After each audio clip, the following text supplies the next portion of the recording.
Dee. This is our extra credit presentation. I hope you enjoy it. Spring 2015 and we're taking Chem 13-12. 9 chapters so far. The semester is coming to an end. Slowly we're wrapping up, but we still have a final to come. Let's quickly go over the topics that we've learned and we'll be done. We started with solution. Let's define some key words. Saturated, unsaturated, and we can't forget Concentration. what's it called when a solute is dissolved to the point that there are solid remains at the bottom of the solution. Saturation, of course.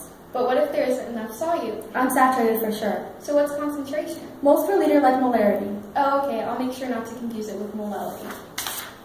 Kinetics is the next chapter. Basically all about rate of reactions, It includes temperature, order, chemical equations. like small fractions, A few things to remember are the rate determining step, which is the slowest. and the units of K, the constant, depends on the order. Chapter 14 is next, chemical equilibrium.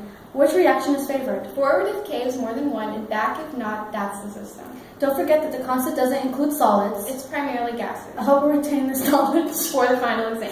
Next is two products that are opposites of each other. They're called acids and bases. On the page scale of 14. Acids are from 1 to 6 and bases from 8 to 14, but there's a space, Right in the middle, 7 is neutral.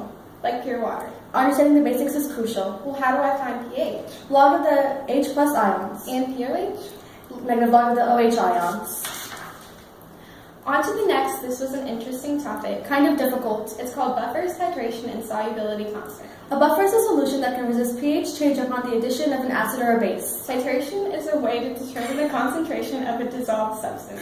It's all coming into place. Solubility constant is like the equilibrium constant, except it's for solubility. We call it KSD. It doesn't include solids either. You just need molarities, you see. Electrochemistry is next on the list. Calculations of cell potential, plating, and redox reactions. All things we can't miss. Don't forget the Faraday constant used in the equation amperes times time to its molecular weight divided by 96,500 moles. All about the electrons that the compound gave and stole.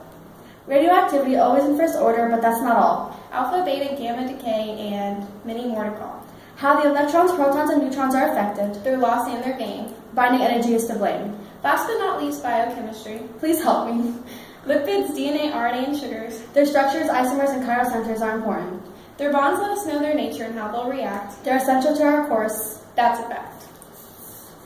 That's our semester in review. We have the final next week. We're almost done with Gen Chem 2. What a relief.